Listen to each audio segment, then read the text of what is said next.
shu maktabda olib boriladigan vazifam, maktabga kelmagan o'quvchilarni o direktor menga bildiriq beriladi.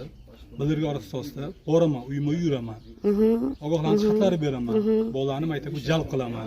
Hozir direktor meni chaqirdi. Mana siz keldingiz, jalb qilyapsiz. Biz sizga aytyapmiz, aka, 2025-yil joriy yilda may oyida bola maktabdan chiqib ketgan dars jarayonida 3 ta organ xodimi bilan uni oilasi xabar topmagan.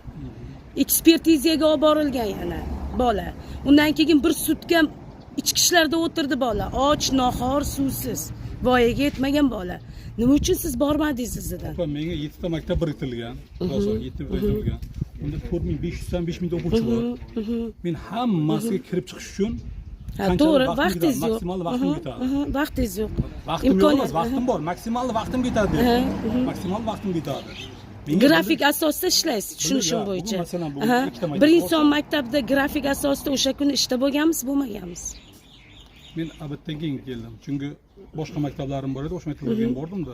Chunki sizlarni boshqa maktablarga borishim kerak. Yo'q, bilaman, grafik asosida ishlaysiz. Shuncha maktab biriktirilgandan keyin siz bitta odamsiz, davlat sizga grafik qilib beradi. Qarang, xulosa oling. Hozir Abdiyev Asadbek sentyabrda, mana 2-sentyabrdan to hozirga qadar maktabga bormaydi. Men sizga aytyapman, maktabga bormayotganlik sababini aytyapman. 3 ta organ xodimi tufayli maktabning ichiga kirib, dars jarayonida o'quvchilarni ko'z o'ngida sha'ni, qadr-qimmati taqirlanib, ekspertizaga olib chiqib ketilgan bola bir sutka ichki ishlar binosida och, nohor, suvsiz, ovqatsiz o'tirdi. Keyin o'shancha noqonuniy xatti-harakatiga qaramasdan o'sha kuni bolani jarima qilgan. Lekin nima sababdan qilingan jarima, nima uchun bola olib ketilgan bizga noma'lum. Mayli, xulosa oling. Xulosa oling, men sizga aytaman. Biz bolani, endi mana siz qarang. Siz eshiting, to'xtang. Siz bizni eshiting, keyin gapirasiz-da.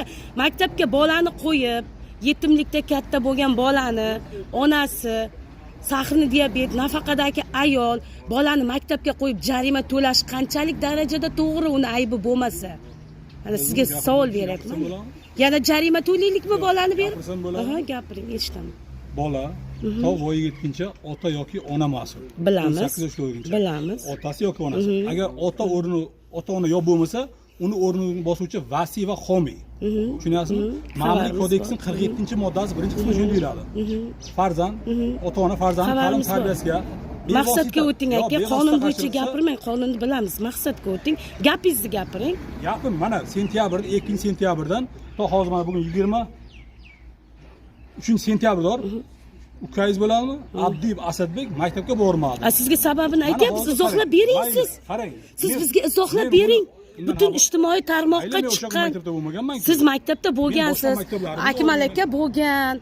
Siz bo'lgansiz, siz olib borib buni qama degansiz bolani.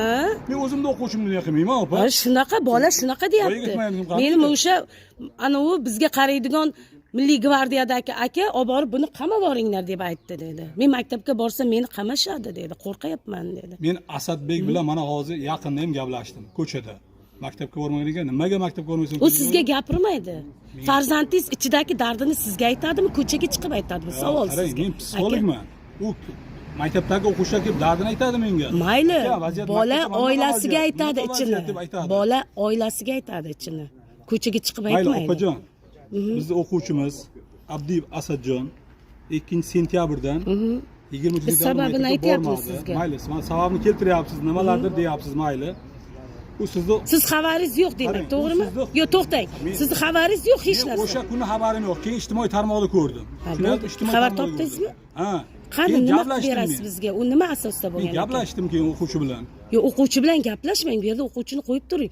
O'sha ishni qilgan odamlar nima uchun qilgan ekan?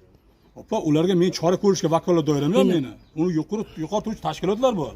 Yuqori turuvchi tashkilotlar murojaat qilgan. Siz ko'ra olmaysiz, to'g'ri? Men ularga men chora ko'ra olmayman. Yuqori turuvchi tashkilotlar bor, opa. Bo'ldi.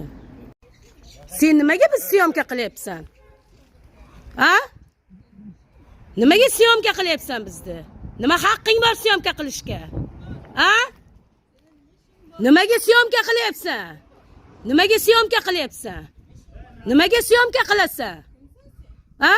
Nimaga syomka qilasan bizni? Ha? Nimaga syomka qilasan? Men o'zimni chegaramda turibman. Nimaga syomka qilasan? Shantaj? syomka qilma chiqib bizni, tushundingmi? Tushundingmi? Seni nima ishing bor bizni hayotimiz bilan? Ha? Kim bilan gaplashishimiz bilan nima ishing bor seni? Ha? Sen nimaga aralashyapsan? Nimaga syomka qilyapsan? Ha? Domlalar bilan gaplashamizmi, gaplashmaymizmi? Senga nima? Shantaj. Mana yerga kelib ukamni o'qituvchilar bilan gaplashyapmiz. Chiqib telefonga tushirib, o'zimni chegaramda turibman, alhamdulillah. O'zimni devolimda oldida turibman. Bu meni devolim, mana bu meni devolim. Tushundingmi? Devolimning yonida turibman. Tushundingmi?